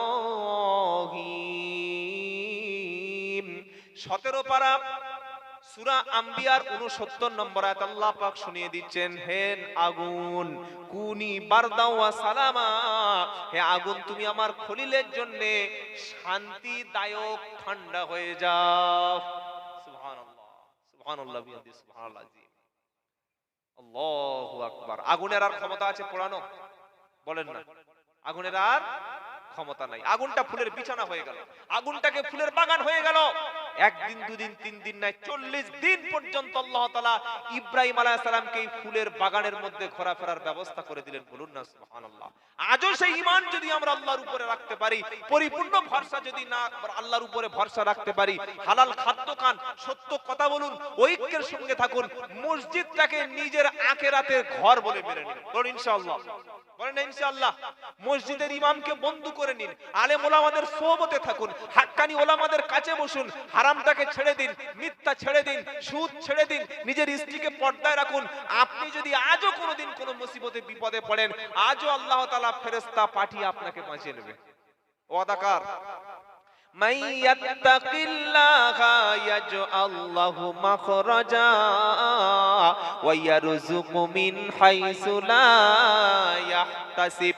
সূরা তালাকের 3 নম্বর আয়াতে আল্লাহ পাক বলেন, যদি কোনো ব্যক্তি খোদা ভীরু হয়, যদি কোনো ব্যক্তি আল্লাহ ভীরু হয়, যদি কোনো ব্যক্তি মুত্তাকি হয়, খোদা ভীরু ব্যক্তি যদি যখন কোনো বিপদে পড়ে যাবে, আল্লাহ তাআলা খোদা ভীরু মুত্তাকি পরেজগার ব্যক্তি বিপদে পড়ে গেলে, ক্ষুধার কষ্ট হলে তাকে খাদ্য পৌঁছে দেবে, আর এমন ভাবে তার বিপদ থেকে উদ্ধার করে নেবে, নিজের কল্পনায় সেটা সে জানা ছিল না।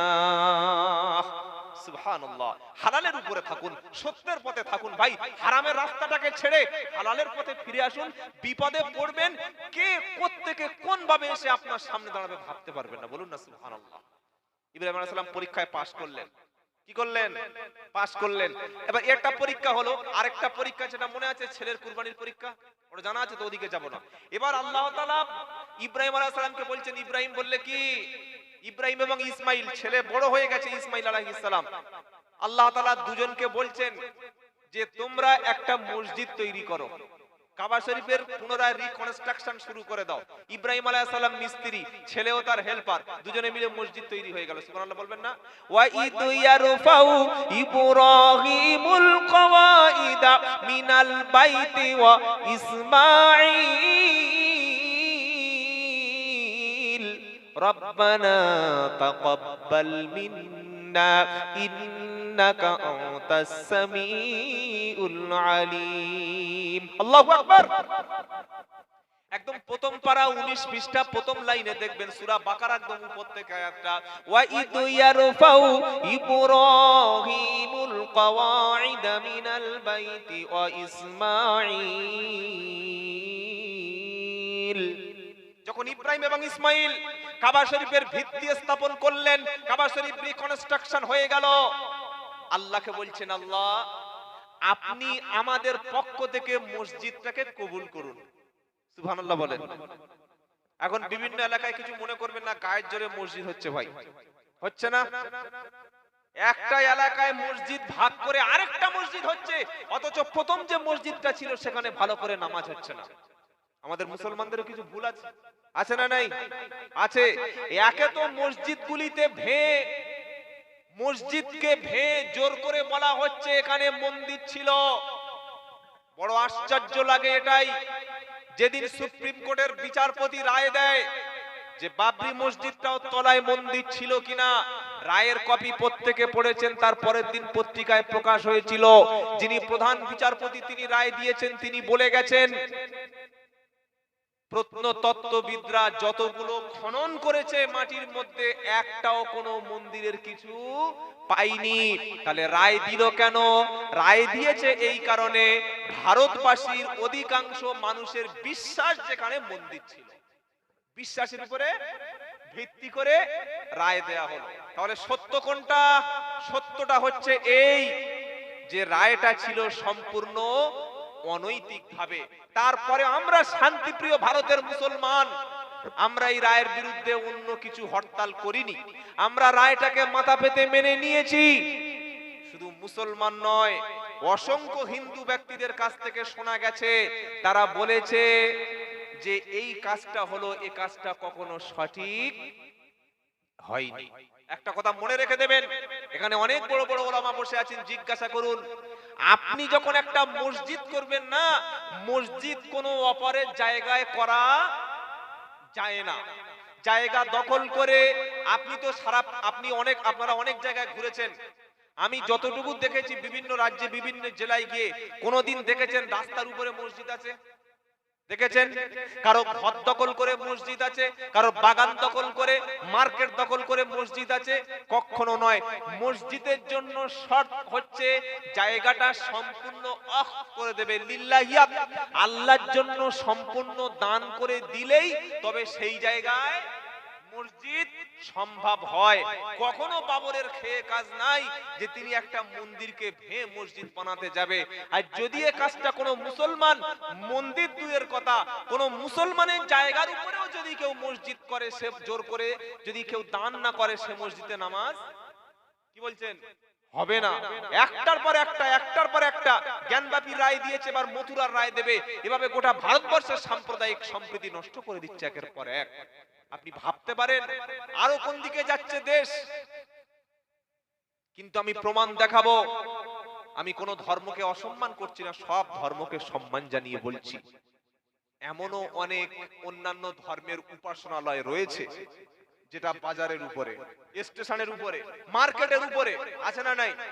ওই আমরা তো ভারতবর্ষের কোন মুসলমান কখনো বলিনি যে মার্কেটে কোনো অন্য ধর্মের উপাসনালয় থাকবে না, কোন মন্দির থাকবে না, গির্জা থাকবে না, গুরুদ্বারা থাকবে না, চার্চ থাকবে না, এটা আমরা কখনো বলিনি, বলবো না। আমরা কোন ধর্মকে অশ্রদ্ধা করব না, কটূক্তি করব না। কিন্তু তখনই আমাদের কষ্ট লাগে, তখনই আমাদের আঘাত লাগে, হাজার হাজার শত শত বছর এই ভারতবর্ষে এমনও মন্দির আছে 1000 বছর মন্দিরের বয়স, যারা বলছে মন্দিরগুলো সব ভেঙে মুসলমানরা মসজিদ বানিয়েছে। কলকাতায় অনেক মন্দির আছে 1000 বছর বয়স পার হয়ে গেছে, মুসলমানরা 750 থেকে 800 বছর রাজত্ব করেছিল। যদি মন্দিরগুলো সব ভেঙে ফেলতো তাহলে এতগুলো বড় বড় মন্দির কিভাবে দাঁড়িয়ে আছে ভাই? আসলে এই মিথ্যা ইতিহাস দিয়ে সামনের লোকসভা ভোট একটা সাম্প্রদায়িক উস্কানি দিয়ে অবস্থা খারাপের দিকে নিয়ে যাচ্ছে। আমরা যারা শান্তিপ্রিয় মানুষ, আমাদের পাশে যদি কোনো অমুসলিম বিপদে পড়ে আমরা সহযোগিতা করব, এটা ইসলাম। বলুন সুবহানাল্লাহ। কোনো হিন্দু ভাই যদি চিকিৎসার জন্য হাত পাতে সহযোগিতা করবেন, কোনো অমুসলিম মা যদি তার মেয়ে বিধবা হয়ে যায় সহযোগিতার জন্য আসে, সহযোগিতা করবেন। কোনো অমুসলিমের ঘরে যদি জল পড়ে, পানি পড়ে, সে যদি আপনার কাছে এসবেস্টাস কেনার জন্য টাকা চায়, তাকে সহযোগিতা করবেন। এটা আমার ইসলাম শিখিয়েছে। বলুন না সুবহানাল্লাহ। তো ইব্রাহিম ইসমাইল দুজনে করে কাবা শরীফ পুনরায় নির্মাণ করে বললেন, আল্লাহ এই দুইটি আমার পক্ষ থেকে আপনি আমাদের দুজনের পক্ষ থেকে কবুল করুন। সুবহানাল্লাহ বলবেন না?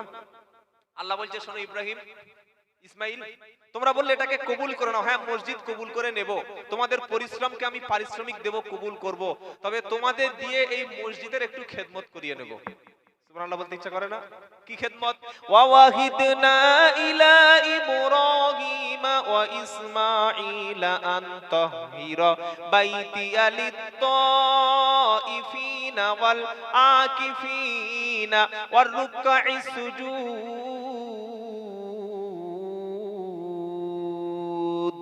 আল্লাহু আকবার।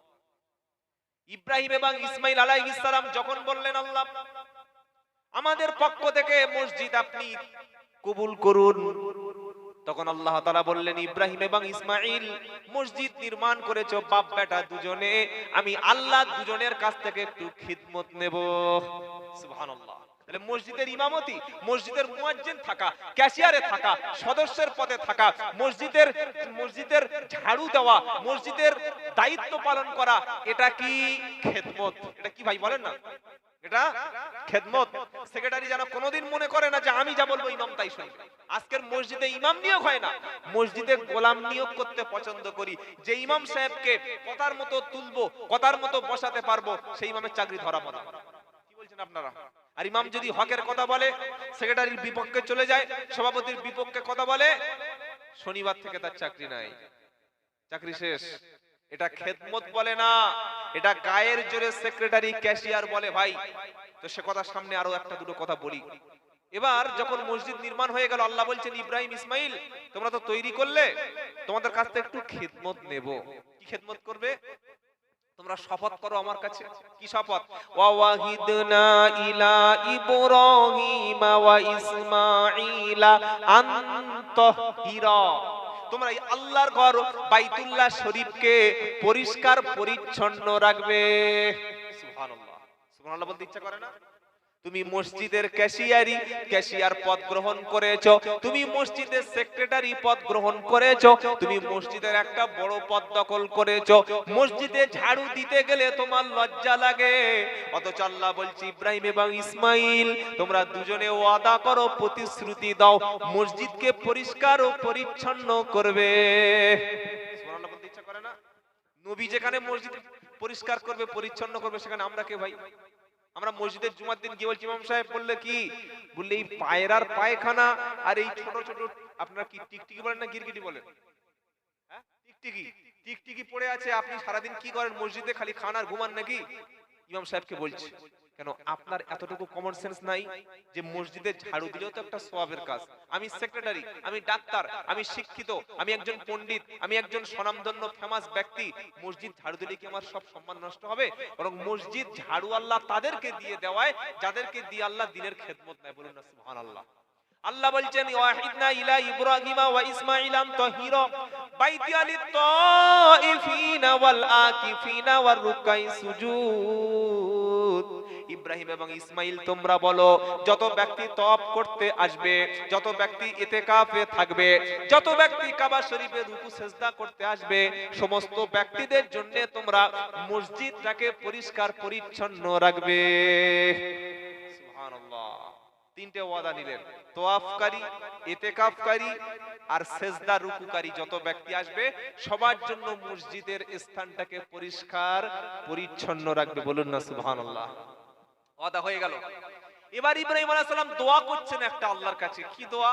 আল্লাহ আপনি তো মসজিদ কবুল করে নিচ্ছেন, আল্লাহ আপনি তো আমাকে একটা দায়িত্ব দিচ্ছেন, এবার একটা দোয়া করি। তো বলছে, আল্লাহ বলছে, বলো। ঠিক আছে ইব্রাহিম, তুমি যখন মসজিদ ঝাড়ু দেবে, পরিষ্কার করবে, পরিচ্ছন্ন রাখবে, ইতিকাফকারী ব্যক্তি আসবে, যারা তওয়াফকারী তারা আসবে, সিজদা রুকু দেবে আসবে, কাবা শরীফটা সম্পূর্ণ নিরাপদে রাখবে, তুমি তো বললে, এবার বলো তোমার কি দোয়া?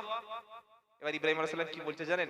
ওয়াইদ ক্বালা ইব্রাহিম, ইব্রাহিম আলাইহিস সালাম বলছেন, ওয়াইদ ক্বালা ইব্রাহিম রাব্বিজআল হাদা বালাদান আমিনাও ওয়ারযুক আহলাহু মিনাস সামারাতি মান আমানা মিনহুম বিল্লাহি ওয়াল ইয়াউমিল আখির ইব্রাহিম আলাইহিস সালাম দোয়া করছে, আল্লাহ ওয়া ইদ ক্বালা ইব্রাহিমু রাব্বিজআল হাদা বালাদা আমিনা। আয় আল্লাহ, এই যে কাবা শরীফ পুনরায় নির্মাণ হলো, এটাকে পরিষ্কার পরিচ্ছন্ন রাখবো, হাজার হাজার মানুষ তওয়াফ করবে, হাজার হাজার মানুষ ইতিকাফে থাকবে, এখানে কাজ চলবে, সারা দিন আপনার নামে জিকির হবে। এই শহরটাকে, মক্কা মদিনা শহরটাকে হাদা বালাদান আমিনা, আল্লাহ এটাকে একটা পিসফুল, নিরাপত্তার শহর, শান্তিপূর্ণ শহর বানিয়ে দাও। আচ্ছা আপনি বলুন, এই জলসাটা অনেক এই পাড়ার ছেলেরা, কমিটির ছেলেরা, গ্রামের সহযোগিতা, ওলামারা সবাই মিলে টাকা দিয়ে, পয়সা দিয়ে, রাত দিন পরিশ্রম করে, সহযোগিতা করে একটা অনুষ্ঠান করেছে। আপনারা অনেকে আমাকে দেখে ভাবছেন যে লোক তো ভালোই বলছে, অসুস্থতা কই? এটা আমি বলছি না ভাই, আল্লাহ তাআলা তার কালাম তিনি বলিয়ে নিচ্ছেন। আমি ভাইদের সাথে সকালে কথা বলেছি, 4টে সেলাই নিয়ে এখানে কথা বলছি, আমি প্রচন্ড অসুস্থ, তারপরে আল্লাহ তাআলা এনেছেন, পুরো গাড়িতে শুয়েও এসেছি। একটু দোয়া করবেন আল্লাহ যেন আমাকে সুস্থ করে দেয়, এতটুকু, আর কিছু বলার নেই। আমিন বললেন না? আপনারা আমার কথা আপনারা কষ্ট পাচ্ছেন নাকি? তো আল্লাহ তাআলা যাকে দিয়ে ইচ্ছা করবেন খেদমত করেন। এই যে ছেলেরা এত কষ্ট করেছে, হঠাৎ যদি এই জলসা উপলক্ষে গ্রামে কোনো একটা বিশৃঙ্খল হয়ে যায়, একটা বিশাল ব্যাপক গন্ডগোল, অশান্তি বেঁধে যায়, এই অনুষ্ঠানটা নষ্ট হয়ে যাবে না? যাবে না? যাবে না? এই বড় বড় আলেমরা এসেছেন, তারা কথা বলতে পারবেন না, দিনের ক্ষতি হবে, হবে না? হবে না? বিশাল ক্ষতি হবে। একটা গ্রামে একটা বিশাল বড় অনুষ্ঠান হচ্ছে, সেই এলাকায় দুটো যদি বোম পড়ে, দুটো সন্ত্রাসী হামলা হয়, দুটো যদি কোনো সাম্প্রদায়িক দাঙ্গা হয়, সে অনুষ্ঠান আর থাকবে? কি বলছেন? তো কাবা শরীফে লক্ষ লক্ষ মানুষ তওয়াফ করতে আসবে, হাজিরা জিয়ারাত করতে যাবে, সেখানে সাই হবে, জমজমের পানি পান করবে, হজের সমস্ত কাজ তারা সম্পন্ন করবে।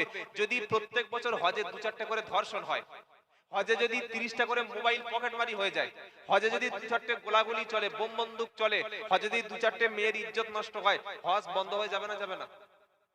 মক্কা শহর শান্তিপূর্ণ থাকবে? তো ইব্রাহিম আলাইহিস সালাম আল্লাহকে বলছেন, আল্লাহ আপনি তো বললেন কাবা শরীফ কবুল করে নিয়েছি, আপনি তো আমাকে ঝাড়ু দেওয়ার দায়িত্ব দিলেন, পরিষ্কার করার দায়িত্ব দিলেন, আল্লাহ এটা কি কবুল করবেন না যে হাদা বালাদা আমিনা, এটা শান্তির শহর বানিয়ে দেবেন? দেবেন আল্লাহ। তিনি কবুল করলেন। শুধু শান্তির শহর বানালে হবে না, ওয়ারযুকু আহলাহু মিনাস সামারাতি মান আমানা মিনহুম বিল্লাহি ওয়াল ইয়াউমিল আখির ক্বালা ওয়া মান কাফারা ফাউমাত্তিউহু ক্বালিলা। বলছেন, ইব্রাহিম আলাইহিস সালাম বলছেন, আল্লাহ এটাকে শান্তির শহর শুধু বানালে হবে না, এখানকার অধিবাসী যারা, এখানকার ঈমানওয়ালা যারা, যারা আপনার উপরে আখিরাতের উপর ঈমান আনবে যারা, তাদেরকে জীবিকা হিসাবে আল্লাহ আপনি ফলের ব্যবস্থা করে দেবেন। সুবহানাল্লাহ, কত শান্তির শহর! গঙ্গাসাগর মেলায় যাবেন, লক্ষ লক্ষ পুলিশ। দক্ষিণেশ্বর মেলায় যাবেন, লক্ষ লক্ষ পুলিশ। আছে না নাই? বলেন না? যেখানে যাবেন, আপনি আজমিরে চলে যাবেন, হাড়োয়ায় গোড়াচাঁদে চলে যাবেন, যত জায়গায় মেলা হয়, ওরস হয়, যা কিছু হয় না কেন, যত চৈত্র মেলা, পৌষের পার্বণ মেলা, দক্ষিণেশ্বরের মেলা, শান্তিনিকেতনের মেলা, যত মেলা হয় সেখানে 1 পিস 2 পিস ধর্ষণ হয় না? হয় না? মোবাইলও চুরি হয়, ধর্ষণও হয়, লটারি চলে, জুয়া চলে, নারীর হাত ধরে টানাটানির অনেক রকম অসভ্য কারবার চলে, অনেক সম্মান হানি হয়ে যায়, হয় কিনা? হয় না? অথচ এবার দেখেন ইব্রাহিম আলাইহিস সালাম বললেন হাদা বালাদান আমিনা, আল্লাহ মক্কা শহরটাকে শান্তিপূর্ণ পিসফুল শহর হিসাবে আল্লাহ পাক কবুল করুন। আল্লাহ এবার কি বলছেন? ওয়ামান দাখালাহু কানা আমিনা, যে ব্যক্তি মক্কায় প্রবেশ করবে সে শান্তির মধ্যে প্রবেশ করবে। সুবহানাল্লাহ, যে মক্কায় প্রবেশ করলো শান্তি, সেখানে কোনো মারামারি নাই, সেখানে কোনো ধর্ষণ নাই, মশামাছি মারার হুকুমও নাই, শিকার করতে পারবে না, মানুষ খুন করার সুযোগ নাই, চুরি করার কোনো সুযোগ নাই।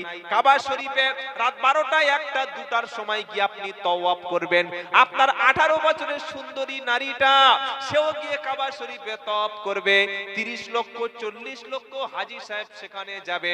আজও পর্যন্ত 1400 বছর এর রেকর্ড, একটা নারী দিকে আরেকটা হাজী সাহেব কোনোদিন সামান্য কোনো ইশারা করেনি, একটা মোবাইলও চুরি হয়নি, একটা পকেট মারও হয়নি, কারণ কাবা শরীফটাকে আল্লাহ শান্তির শহর হিসাবে বানিয়ে নিয়েছে।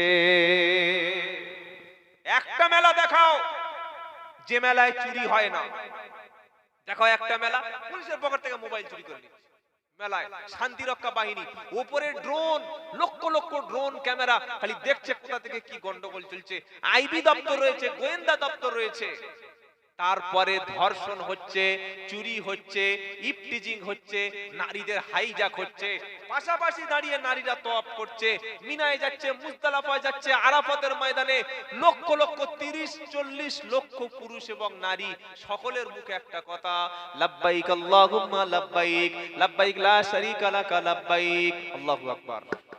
চলে গেল যে ওখানে শান্তিতে প্রবেশ করলো, আল্লাহ তাকে শান্তিতে নিয়ে নিলেন, বলুন না সুবহানাল্লাহ।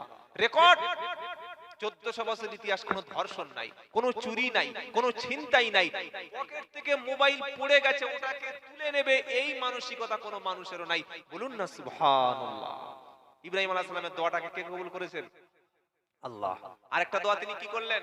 ওয়ারযুক আহলাহু মিনাস সামারাতি মান আমানা মিনহুম বিল্লাহি ওয়াল ইয়াউমিল আখির। আয় আল্লাহ, এখানকার ঈমানদার মুমিন পুরুষ এবং নারী, আখিরাতের প্রতি বিশ্বাসী ঈমানওয়ালা যারা হবে তাদেরকে জীবিকা হিসাবে ফল মূলের ব্যবস্থা আপনি করে দেবেন। আচ্ছা, এখন আমাদের এলাকায় কোন ফলটা বেশি পাওয়া যাচ্ছে ভাই বলুন? আপনার ফলটাল খাওয়া ছেড়ে দিয়েছেন নাকি? লেবু, তাই তো? লেবুটা, আপেলটা, আঙ্গুরটা বেশি। আচ্ছা, এখন কি ওই পাকা কাঁঠাল পাওয়া যাচ্ছে ভাই? যায় না। পাকা আম, পাকা লিচু পাওয়া যাবে না। আপনি আশ্চর্য হবেন, আপনাদের এই তমলুক বা মেচেদা কিংবা আপনার এই পাঁশকুড়ায় যাবেন, যত বড় বড় ফলের বাজার যাবেন, এখানে কিন্তু সব ফল পাওয়া যাবে না, অথচ সবকিছু এখানে চাষ হচ্ছে আমাদের এলাকায়। কিন্তু আপনি সৌদিতে এখনই প্লেন ধরে রাত্রে চলে যান, 6 ঘন্টায় পৌঁছে যাবেন জেদ্দা এয়ারপোর্ট, ওখান থেকে আর কয়েক ঘন্টায় পৌঁছে যাবেন, হোটেলে উঠবেন, আপেল টাটকা, নাশপাতি টাটকা, বেদানা টাটকা, কলা, আম, আঙ্গুর, এমন কোন ফল নাই যে ফলটা সৌদিতে নেই। সুবহানাল্লাহ বলতে ইচ্ছা করে না? আর এখানকার ফল তো দাগ, ভিতরে অনেক সমস্যা, কিন্তু ওই ফলের শরীরে একটাও দাগ নাই, সবচাইতে টাটকা 1 নম্বর ফলটা ওটা ওখানে পাওয়া যাচ্ছে, বলুন না সুবহানাল্লাহ। এটা ইব্রাহিম আলাইহিস সালামের দোয়া, এই দোয়াটা তিনি করলেন, এই দোয়া কবুল হয়ে গেল। এটা দোয়া করার পরে আরেকটা দোয়া ইব্রাহিম আলাইহিস সালাম করছেন, সুবহানাল্লাহ বলতে ইচ্ছা করে না? জাতির পিতা কি আর এমনি এমনি কেউ হয় ভাই? কি দোয়া করছেন? রব্বানা ওয়াবআস ফীহিম রাসূলাম মিনহুম ইয়াতুলু আলাইহিম আয়াতিকা ওয়া ইউআল্লিমুহুমুল কিতাবা ওয়াল হিকমাতা ওয়া ইউযাক্কিহিম ইন্নাকা আনতাল আজিজুল হাকীম। আল্লাহ, আমার সন্তানদের মধ্য থেকে, নবী এবং রাসূলদের মধ্য থেকে এমন একজনকে আমার সন্তানদের কাছে পাঠাবেন, ইয়াতুলু আলাইহিম আয়াতিকা, যিনি মানুষের কাছে আপনার আয়াত, আপনার বাক্য তেলাওয়াত করে শোনাবে, সুবহানাল্লাহ। ওয়া ইউআল্লিমুহুমুল কিতাব, কিতাবের জ্ঞান তাকে দেবেন, যিনি কিতাব থেকে মানুষকে শিক্ষা দেবে, ওয়াল হিকমাত, জ্ঞান বিজ্ঞানের শিক্ষা তিনি দেবেন, ওয়া ইউযাক্কিহিম, যিনি মানুষকে পরিষ্কার পরিশুদ্ধ করবেন, শিরিক থেকে, বিদআত থেকে, কুসংস্কার থেকে, নাপাক থেকে, সামাজিক ভাবে সব দিক থেকে যিনি মানুষের কলব, মানুষের অন্তর, মানুষের হৃদয়, সমাজ সব দিক থেকে পরিষ্কার পরিচ্ছন্ন যিনি করবেন, এই রকম একজন ব্যক্তিকে আমার উম্মত, আমার সন্তানদের কাছে আপনি পাঠিয়ে দিন। কে দোয়া করলেন বলেন না? ইব্রাহিম আলাইহিস সালাম। আল্লাহ পাক কবুল করেছিলেন কাকে? মুহাম্মদ সাল্লাল্লাহু আলাইহি ওয়াসাল্লামকে। আল্লাহ পাকের নবী দোয়া করছেন, ইব্রাহিম আলাইহিস সালাম দোয়া করলেন আপনি পাঠিয়ে দেবেন, কোরআন শিক্ষা দেবে, হিকমত শিক্ষা দেবে, জ্ঞান বিজ্ঞান শিক্ষা দেবে, মানুষকে পবিত্র করবে। কি করবে ভাই? পবিত্র। আজকের সত্যি বলতে বড় কষ্ট লাগে, অনেক মুসলমানের ছেলে আছে এখনো পেশাব করে পানি নেওয়ার জ্ঞান হয়নি। আপনি নিজেকে মুসলমান বলে দাবি করছেন, নিজেকে ভাবুন যে আজকে রাত্রে যদি আপনার মৃত্যুটা হয়ে যায়, আপনি আল্লাহর কাছে কি জবাব দেবেন? কিয়ামতের দিন অজুহাত কি দেওয়া যাবে যে আল্লাহ আমার পৃথিবীতে পানি ছিল না? বলা যাবে? এরকম কথা বলা যাবে যে আল্লাহ পানি ছিল না বলে পানি নিইনি? বলা যাবে না। কিয়ামতের দিন আল্লাহ তাআলা, আমি কোরআন যতটুকু পড়েছি প্রায় 86 বার আল্লাহ তাআলা বলেছেন হে ঈমানওয়ালা ইয়া আইয়ুহাল্লাযীনা আমানু, প্রায় 86 বার বলেছে কোরআনে। কিন্তু এক জায়গায় ইয়া আইয়ুহাল্লাযীনা কাফারু বলে সম্বোধন করেছে। কোথায়? সূরা তাহরিম। ইয়া আইয়ুহাল্লাযীনা কাফারু লা তা'তাদিরু আলাইকুমুল ইয়াউম। এর উপরে আর কি বলবেন? হে কাফের সম্প্রদায়, হে অবিশ্বাসীরা, আজ কিয়ামতের দিন তোমরা কোনো ওজর পেশ করো না। কি ওজর পেশ করবে বলো? পৃথিবীতে অনেক খোঁড়া ব্যক্তি আছে যারা নামাজ ও কাজা করে না, অনেক অন্ধ ব্যক্তি আছে যারা নামাজ কাজা করে না, আর চোখওয়ালা মুসলমান অনেক আছে এখনো কোরআন পড়ে না। কিন্তু অনেক অন্ধ আছে যারা 30 পারা কোরআনের হাফেজ আছে না? আছে? অন্ধ হাফেজ দেখেন নাই কখনো? আপনার চোখ আছে, আপনি কোরআন পড়ছেন না। অনেক অন্ধ হাফেজ আছে যারা 30 পারা এক জায়গায় বসে কোরআন শুনিয়ে দেবে। সুবহানাল্লাহ, সুবহানাল্লাহ। অথচ এই চোখ সম্পর্কে আল্লাহ জিজ্ঞাসা করবেন না? করবে না? করবে না? ইন্নাস সামআ ওয়াল বাসারা ওয়াল ফুআদা কুল্লু উলাইকা কানা আনহু মাসউলা। সূরা বানী ইসরাঈল ৪র্থ পৃষ্ঠায় ১৫ পারা আল্লাহ বলছেন ইন্নাস সামআ, নিশ্চয়ই তোমার শ্রবণ, কি শুনেছো? ওয়াল বাসারা, তোমার চক্ষু দ্বারা তুমি কি দেখেছো? ওয়াল ফুআদা, অন্তঃকরণে কি তুমি ভেবেছো, কি উপলব্ধি করেছো? কুল্লু উলাইকা কানা আনহু মাসউলা। আমি আল্লাহ সব সম্পর্কে কিয়ামতে তোমাকে জিজ্ঞাসিত হতে হবে। সব জিজ্ঞাসা করব ভাই, সব জিজ্ঞাসা করা হবে। চোখ আছে অথচ কোরআন পড়ে না। সকলে বলুন কোরআন শিখবেন ইনশাআল্লাহ? বলেন না ভাই? শিখবেন, একটু টাকা খরচ করে শিখবেন। কোরআন শিখছে বিনা পয়সা, বিনামূল্যে। ছেলেকে মাদ্রাসায় দিচ্ছে, হুজুর আমার ছেলেকে একটু কোরআন শিখিয়ে দিন, মক্তবে ছেলেকে পয়সা দিচ্ছে না। আর বৃদ্ধ মানুষ চায়ের দোকানে যে সময় নষ্ট করে, এই সময়টা যদি একটু ইমামের কাছে বসতো, সেই করে কোরআন পড়ে নিতে পারতো। আপনারা কি বলছেন বলেন? পারতো না? অনেকে বলবেন হুজুর কোরআন পড়া তো কঠিন, কোরআন পড়া অনেক কঠিন কাজ, এটা কিভাবে কঠিন হবে? আল্লাহ পাক বলছেন ওয়ালাকাদ ইয়াসসারনাল কুরআনা লিযিকর ফাহাল মিন মুদ্দাকির। সুবহানাল্লাহ। বান্দা বৃদ্ধ 40, 45, 50, 55 বছরের বান্দা বলছে আল্লাহ, ও আল্লাহ আমি কোরআন এতদিন শিখিনি, আল্লাহ আমি কি চেষ্টা করলে শিখতে পারবো? আল্লাহ বলছে শোনো, তুমি একবার প্রশ্ন করছো যে কোরআন শিখতে পারবো কিনা, আমি আল্লাহ 4 বার জবাব দিচ্ছি কোরআন সহজ। সুবহানাল্লাহ। বান্দা একবার বলছে আল্লাহ পারবো কিনা, মুখস্থ হবে কিনা, সহজ হবে কিনা। আল্লাহ বলছে বান্দা তুমি যখন একবার প্রশ্ন করেছো, আমি আল্লাহ 4 বার উত্তর দিয়েছি। ওয়ালাকাদ ইয়াসসারনাল কুরআনা লিযিকর ফাহাল মিন মুদ্দাকির। 4 বার বললেন সূরা কমারে। আমি আল্লাহ কোরআন মুখস্থ করা, পড়াশোনা করা, স্টাডি করা, রিসার্চ করা, চিন্তা ভাবনা করা, ফিকির করা, মুজাকারা করা সহজ করে দিয়েছি। কে আছো এসো, কোরআন থেকে জ্ঞান উপদেশ গ্রহণ করবে। দাওয়াতের সাথীরা টাকা খরচ করে পকেট থেকে আপনাকে হাত ধরে মসজিদে বসাচ্ছে, আপনার কাপড়টা পবিত্র করে মজলিসে বসিয়ে দিচ্ছে। তারা খুব ভুল করছে ভাই। যারা নিজের পকেটের টাকা খরচ করে পাড়ায় পাড়ায় কোরআন শিক্ষা দিচ্ছে, তাদের সঙ্গে বসে কোরআনটা শিখে নিন। কারণ কিয়ামতের দিন কোরআন হয় আপনার পক্ষে থাকবে অথবা কোরআন আপনার বিপক্ষে থাকবে। সূরা মুলক রাত্রেবেলা তেলাওয়াত করে ঘুমাবেন, কবরের আযাব যতক্ষণ আপনার আযাব না বন্ধ হবে ততক্ষণ সূরা মুলক আপনার পক্ষে কবরে ফেরেশতাদের সাথে তর্ক বিতর্ক করে সুপারিশ করবে। সুবহানাল্লাহ বলতে ইচ্ছা করে না? সূরা মুলক এটা তেলাওয়াত করবেন। রাতে ঘুমানোর সময় আয়াতুল কুরসিটা পড়ে ঘুমাবেন, সারা রাত ফেরেশতারা আপনার জন্য পাহারাদার বেনে যাবে। বলুন না সুবহানাল্লাহ। রাতে ঘুমানোর সময় সূরা ফালাক, সূরা নাস, সূরা ইখলাস 3 বার তেলাওয়াত করবেন। কুল হু আল্লাহু আহাদ আল্লাহুস সামাদ লাম ইয়ালিদ ওয়া লাম ইউলাদ ওয়া লাম ইয়াকুল লাহু কুফুয়ান আহাদ। এটা আল্লাহর আইডেন্টিটি, আল্লাহর পরিচয়। কোন সূরা? সূরা ইখলাস। 3 বার সূরা ইখলাস তেলাওয়াত করলে আল্লাহ তার আমলনামায় এক খতমে কোরআন শরীফের সওয়াব আল্লাহ লিখে দেবেন। সুবহানাল্লাহ। এগুলো আলেমদের কাছে বসলে পাওয়া যায়, ঠকতে হবে না। কোরআন যদি আপনার পক্ষে হাসরের ময়দানে থাকে তাহলে আর কারো লাগবে না।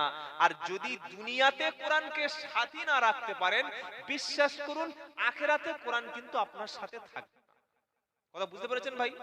দুনিয়াতে যাকে সাথী করবেন আখিরাতে সে আপনার সাথী হবে।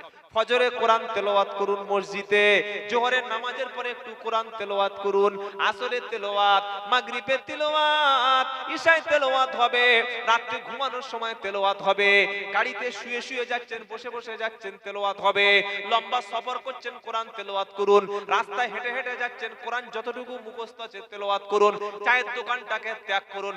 চায়ের দোকানে যত পাপ হয় অত পাপ তো কোনো নরক কোনো জায়গায় দুনিয়া পতিতাখানায় হয় না।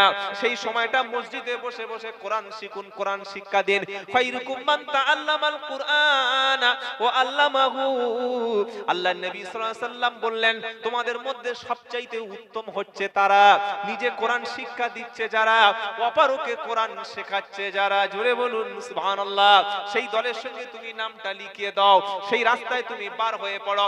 হাসরের ময়দানে কোরআন তোমার পক্ষে থাকবে যদি তুমি দুনিয়াকে কোরআনকে আপন করে নাও। আর যদি কোরআনকে আপন না করতে পারো, হাসরের ময়দানে কোরআন তোমার বিপক্ষে সাক্ষী দেবে। আর বেশিক্ষণ কথা বলতে পারবো না, খুব শরীর কষ্ট লাগছে ভাই। এমনি দাঁড়ালে মানুষের শরীরের ক্যালোরি অনেকটা নষ্ট হয়, জানেন না? কি করব, আল্লাহ যখন বসাবে বসবো। এমন সেলাই এখানে পায়ের এমন জায়গায় রয়েছে বসাও যাচ্ছে না। আর দুটো একটা কথা বলে আমরা বিদায় নেব। তাহলে কোরআন যদি দুনিয়াতে সাথে রাখতে পারি, আখিরাতে কোরআন আমাদের সাথে থাকবে। একবার জোরে বলুন সুবহানাল্লাহ। কি রকম ভাই? আচ্ছা ধরুন আপনি মাধ্যমিক পরীক্ষা দেবেন, ভালো করে বুঝুন। মাধ্যমিক পরীক্ষা দিতে গেলে কমপক্ষে 6টা সাবজেক্ট আপনাকে কমপ্লিট করতে হবে না? ইতিহাস, ভূগোল, তারপরে অঙ্ক, জীবন বিজ্ঞান, ভৌত বিজ্ঞান, বাংলা, আর বলেন না ইংলিশ। যে ছেলেটা 5টা সাবজেক্ট একদম পুরো কমপ্লিট করেছে, সিলেবাস কমপ্লিট করেছে, ইংলিশ টেক্সট পড়েনি, গ্রামার পড়েনি, ইংলিশ বই খুলে দেখেনি, যেদিন ইংলিশ সাবজেক্টে তার পরীক্ষা হবে সে সেই দিন ইংলিশ সাবজেক্টের কোশ্চেনের অ্যানসার গুলো তিনি কি ফুলফিল করতে পারবে ভাই? কি বলছেন? পারবে না। ইংলিশ লিখতে হলে, ইংলিশে তাকে পরীক্ষায় সফল হতে গেলে টেক্সট পড়তে হবে, গ্রামার পড়তে হবে, আর্টিকেল শিখতে হবে, noun, pronoun, verb, adverb, adjective এগুলো শিখতে হবে না? হবে না? বলেন না হবে। তো আখিরাতে যে জায়গাটা কোরআন আপনার পক্ষে থাকবে, আল্লাহ রাসূল আপনার পক্ষে থাকবে, এই কঠিন হাসরের ময়দান একদম কবর থেকে কোরআন আপনার সুপারিশকারী হয়ে যাবে, সাথী হবে। বলুন না সুবহানাল্লাহ। কিয়ামতের দিন যেদিন উঠবেন কবরে কি রকম সাথী হবে? বান্দাকে কবরে রাখার পরে প্রত্যেকে জানেন 3টি প্রশ্ন হবে। 3টি প্রশ্ন, মার রাব্বুক, মান দীনুক, মান নাবিয়ুক। 3টি উত্তর যখন বান্দা দেবে তাকে জিজ্ঞাসা করা হবে, তুমি যে উত্তর দিয়েছো এটা কোত্থেকে পেয়েছো বলো। বান্দা সেদিন কি বলবে? আনন্দবাজার পত্রিকা থেকে, তাই তো নাকি? কলম পত্রিকা থেকে পেয়েছি এমন কথা বলবে না, চায়ের দোকান থেকে পেয়েছি এমন কথা বলবে না। বান্দা সেদিন বলবে কিতাব থেকে পেয়েছিলাম। সুবহানাল্লাহ, সুবহানাল্লাহ বিহামদিহি। তো কিতাব থেকে পেয়েছিলাম এটা তো তখন বান্দা বলবে যখন বান্দা কিতাব খুলবে না ভাই। না খুললে কি বলতে পারবে? হাসরের ময়দানে বান্দা যখন উঠবে, ইয়াউমা ইয়াফিরুল মারউ মিন আখিহি ওয়া উম্মিহি ওয়া আবিহি ওয়া সাহিবাতিহি ওয়া বানিহি লিকুল্লি ইমরিইম মিনহুম ইয়াউমাইদিন শাআনুই কি ইগুনি। কত অসহায় কাকে বলে? ভাই কিয়ামতের দিন পালিয়ে যাবে, স্ত্রী সেদিন দূরে চলে যাবে, সন্তান চলে যাবে, আব্বা আম্মা সবাই যখন পালিয়ে যাবে, নিজের অবস্থানে নিজেকে অবস্থিত হতে হবে। আল্লাহ রাসূল পাক সাল্লাল্লাহু আলাইহি ওয়াসাল্লাম দুনিয়াতে যারা কোরআন পড়েছিল, কোরআন শিখেছিল, কোরআনের মজলিসে বসেছিল যারা, কোরআন তাদের সাথী হবে। আর দুনিয়া যারা কোরআন পড়েনি, কোরআন বোঝেনি, কোরআন শেখেনি, আল্লাহ রাসূল তাদের বিপক্ষে সেদিন তিনি কথা বলবে। রাসূল বলবে ওয়াকালার রাসূল ইয়া রাব্বি ইন্না কওমি ইত্তাখাদু হাদাল কুরআনা মাহজুরা। এটা 19 পারা সূরা ফুরকানে পাবেন। রাসূল সেদিন বলবে আল্লাহ ইন্না হাদা ওয়াকালা রাসূল ইয়া রাব্বি ইন্না কওমি ইত্তাখাদু হাদাল কুরআনা মাহজুরা। আয় আল্লাহ, এই সেই কওম, এই সেই জাতি যারা কোরআনকে পরিত্যাজ্য কিতাব হিসাবে ভেবেছিল। ভেবেছেন? কথাটা কত আশ্চর্য কথা। আল্লাহর নবী যদি আপনার বিপক্ষে চলে যায়, কে পক্ষে থাকবে ভাই? থাকবে না। সেজন্য এতক্ষণ যে আলোচনাগুলো করলাম, যাক আমার ভাই মাওলানা বাকিবিল্লাহ সাহেব, উনি অনেক বড় ধরনের একজন আলোচক, কোরআন সুন্নাহ দিয়ে কথা বলবেন। আমি অসুস্থ শরীর নিয়ে এখন আমার বসারও ক্ষমতা নাই, গিয়ে আমাকে ডাইরেক্ট শুয়ে পড়তে হবে, গাড়িতে বাড়ি চলে যাব।